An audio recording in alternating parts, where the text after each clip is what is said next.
Hey everyone, welcome to Talk of the Town. This is a podcast where we talk about all things media, creators, business, and more. My name is Tristan. I am the host of the podcast. If you guys are brand new to the podcast, thank you for tuning in. And if you're returning from previous episodes of the podcast, thank you so much for stopping by and listening to a new episode of the podcast. Really means a lot to myself and everyone working on the podcast. Today, guys, we got a really jam packed episode. There's a lot to talk about that is happening in the world of creators, business, and the entertainment industry by large. And some interesting news starting off today. Many of you guys know if you listen to the podcast and follow me on social media personally that I'm a big fan of shows that used to be on the CW or shows that have currently been on the CW. And some interesting news has come out this week as the CW is changing its programming strategy, getting ready for the fall season. And the news has come out earlier today that the Winchesters and Kung Fu, which have been on the CW for a decent amount of time, the Winchesters just had its first season, Kung Fu having its third season, have both been canceled at the CW, which is really unfortunate, and I first want to say to anyone that has worked on this show, whether you are a writer, producer, a costume designer, anybody that has been part of the process of creating these shows.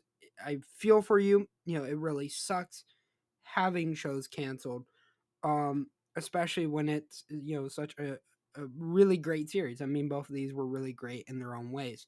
Um, on top of that, it has been reported by Deadline, though, that Warner Brothers Television, which produces both the Winchesters and Kung Fu, is preparing to look for a new home and being very aggressive in finding a place for the Winchesters, which I think is really great.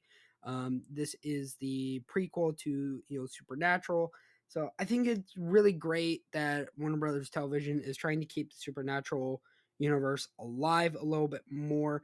On top of that, I do see this show going to HBO Max or a Netflix because this has been a really well performing show for HBO Max, especially in the United States.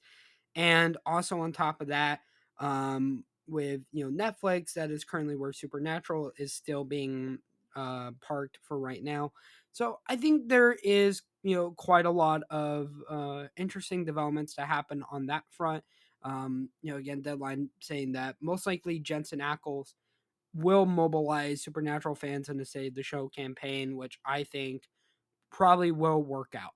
And on top of that, we're also getting the news as well that there's even more programming changing happening at the CW. We've seen over the last couple of days that Walker Independence got canceled, which I'm a really big fan of Walker Independence.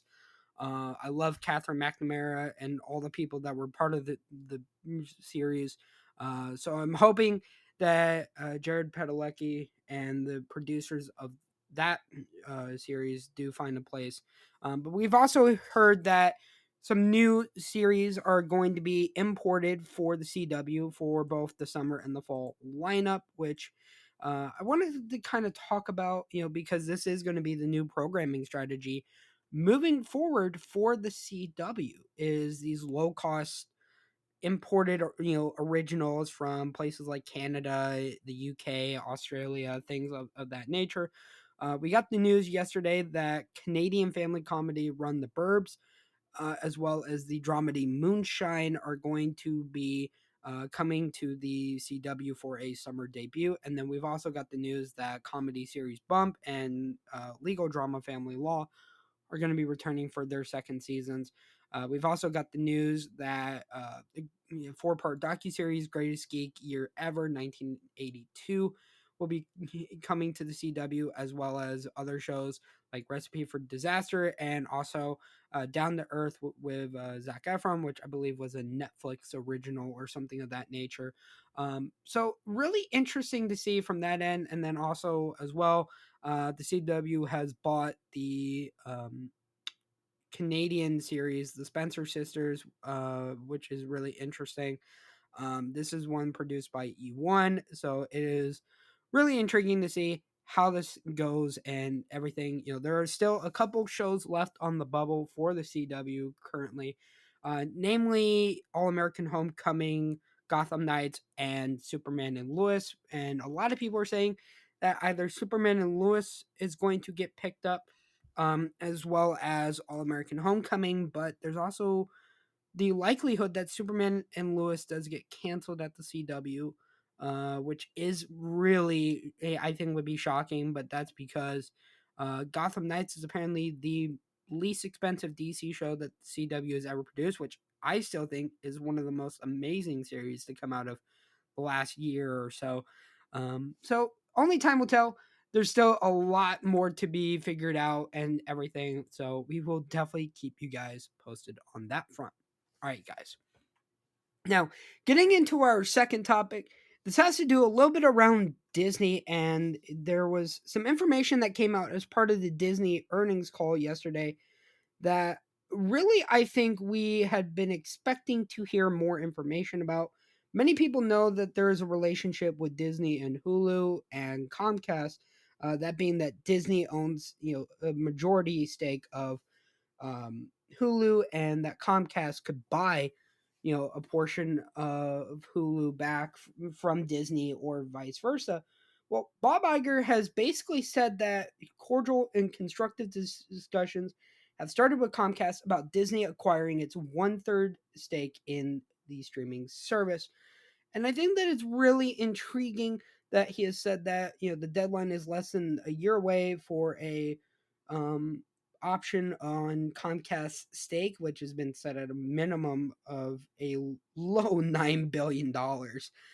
And I think it'd be very intriguing. Bob Iger said that it would be wise for them to pair, general entertainment content from Hulu, which has, FX and Freeform and tons of other places, with Disney Plus fare from, their brands like Marvel and Pixar, sorry. Um, but on top of that, they also do plan to combine Hulu and Disney Plus together sometime later this year. And I think that this is very intriguing. This is actually kind of been thought of, and we saw a little bit of a test of this with what Bob Chapek, the former CEO of Disney, tried to do with creating Star, which was launched, outside of the United States and really had the same content that we see on Hulu in the United States. So I think it's really interesting, and Bob Iger specifically said it is, quote, a clear combination of the content that's on Disney Plus with general entertainment is a very strong combination from a subscriber perspective, from a customer acquisition and retention perspective, and from an advertiser perspective. End quote. So I think that it will be very interesting to see what happens. Bob Iger is being very coy and very strategic with his wordings as well. But I think, this is something that makes a lot of sense. I've been talking to a lot of people in and around Hollywood about this, and they've all been kind of saying the same thing, that they did expect Disney to outright buy Hulu back from Comcast and, completely run it. So it is very intriguing to see what happens on that front. All right. Now, moving into our third topic, we need to talk about some really interesting news happening with our friends over at Warner Brothers Discovery. Now, as many of you guys know, Warner Brothers Discovery has been on a really tumultuous lifespan since its merger last year between Warner Media and Discovery. And apparently, a lot of stockholders have now started to express displeasure with David Zaslav, specifically around his executive compensation. Essentially, there was a say on pay vote that saw nearly all of the votes coming out against last year's compensation, which was ratified with just over 50% approval. Now, it's important to keep in mind that basically, these types of votes are advisory. But when it comes to Wall Street and how people look at CEOs, these do have an impact. Most public companies get over a 90% approval, and anything under 70 is, according to places like Deadline and the Hollywood Reporter, pretty dismal.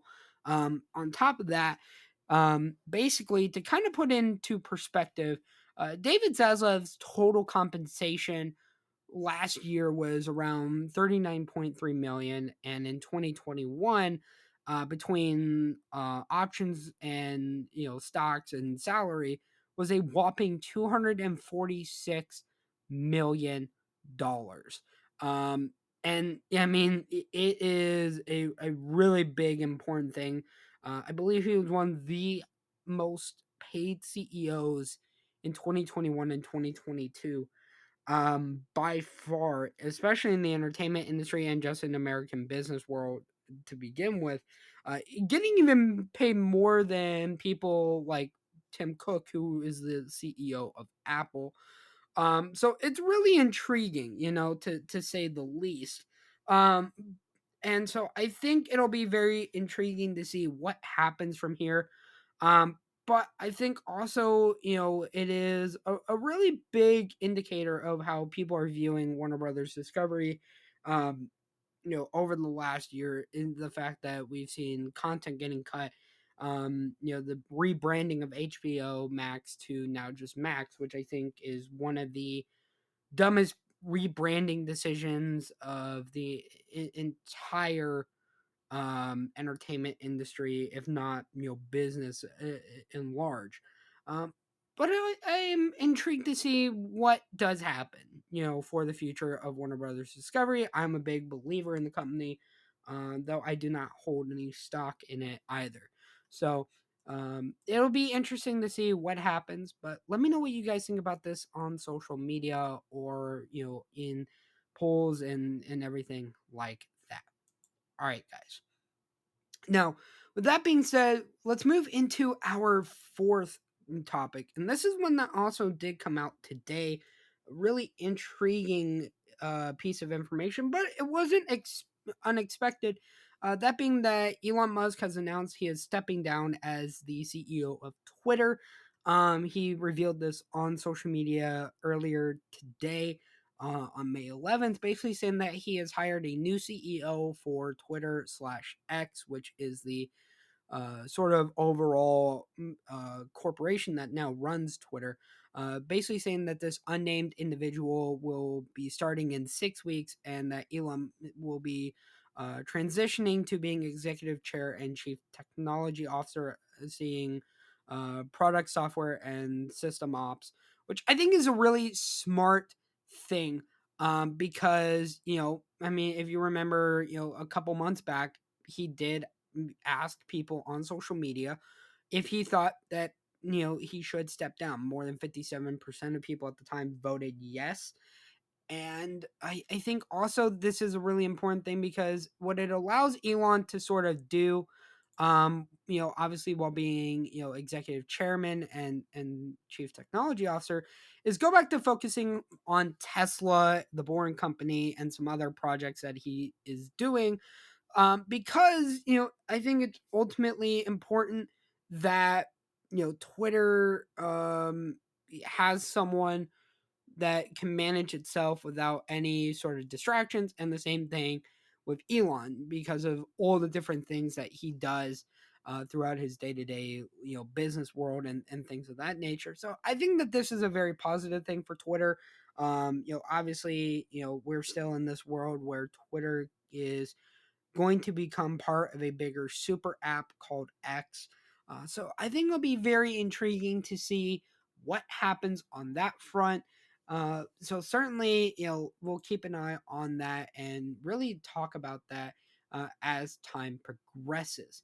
Some other news also with Elon, and it has to sort of do with Twitter, is that they are going to be allowing calls and encrypted messages. And he said that the first version of encrypted messages will launch this coming Wednesday. So I believe that is, the 10th of May, or not the 10th of May, sorry, the 17th of May. My apologies. So I think it'll be very intriguing. And I think that this is just even a really smarter approach by Elon to doing this type of thing. So ultimately, I'd love to see what you guys think about this. Are you guys excited to see Elon kind of stepping back a little bit, and going and focusing on his other endeavors and some of these new changes that we're seeing to Twitter? Let me know what you guys think about that on social media as well. All right, guys. Now, moving into our next piece of business news and our fifth topic for this episode. This information came out recently that Jelly Smack, which is the well-known creator startup, has made a multi-million dollar investment into the e-commerce creator platform Fourth Wall, which, just for disclosure, I know personally the co-founders of Fourth Wall. One of them is actually a future guest for the podcast coming up in the next couple of weeks. And also, Talk of the Town has our merch with Fourth Wall. Basically, it is an all in one platform where creators can design homepages, digital shops, and things like that. There are a lot of big name people in the creator space that use it. And I think it's very intriguing to see this, right? For those that don't know what Jelly Smack is a place where a lot of creators like Mr. Beast, Brad Mondo, Call Me Chris, and so forth, basically re-optimize and distribute their videos across Snapchat and Facebook and all sorts of other places. So basically, this is a really intriguing thing, but they believe that this will bring new business opportunities for e-commerce and memberships directly to Jelly Smack's roster of creators, while also benefiting Fourth Wall at the same time. So I think it's very intriguing aspect to things, and I am really excited to see what this partnership does for these two companies. I'm a big fan of Jelly Smack. Obviously, as I mentioned, big user for Fourth Wall. I have multiple shops actually with them. Both my uh, content organization is with them. My personal store is with them, and even again, Talk of the Town. We have our merch with them. So really excited to see this news. Thought I mentioned that because it popped up and was sent to me as well. So with that being said, guys, we have one more thing I want to talk about for this particular piece of the podcast, and that is having to do with our friends over at Shopify, because there's some news that Flexport is buying a part of Shopify called Deliver. Essentially, what Deliver is that they use machine learning to help businesses ship products quicker and cheaper. And so it is believed that basically, Flexport is buying this company from Shopify to do a lot of interesting things. I think primarily, with selling this business, which Shopify bought last year for a whopping $2.1 billion, and again, that's billion with a B. I think it's quite interesting to see that. As many of you guys probably know that um, Shopify had this really big, um, you know, attempt that they wanted to do to create a logistics machine to compete with Amazon, and they basically kind of failed in doing that. And so this is sort of understandable that they are doing, this massive sell off and cutting staff and things like that. They said that about 20% of the workforce will be cut from this. And so it'll be very intriguing to see what happens. Shopify is set to get 13% in Flexport as well. So it is really intriguing. And on top of that, Flexport will become also the official logistics partner for Shopify and acquire Shopify's warehouses at the same time. So let me know what you guys think about this on social media. Are you guys someone that uses Shopify? Or are you guys, just really intrigued by this kind of news? So let me know what you guys think on social media. And with that being said, guys, this is the end of the podcast. If you want to support the podcast, there are multiple different ways that you guys can do that. First off, we have sponsors in the show notes that you guys can use the links to get different services from. And I really love the companies that we promote through the podcast. On top of that, we have a newsletter through Beehive, which you guys can subscribe to for free and get up to date stuff about the podcast, and especially recaps of what we talked about on the audio version of the podcast and some other business and entertainment news. And also, on top of that, if you want to support the podcast on social media, all the links are in the show notes down below. Really means a lot to myself and everyone on the podcast if you support the podcast in any of the ways I just mentioned. And, from there, I hope you guys do enjoy the rest of your day, night, wherever you may be when you're listening to this. And with that being said, we will see all of you in the next one.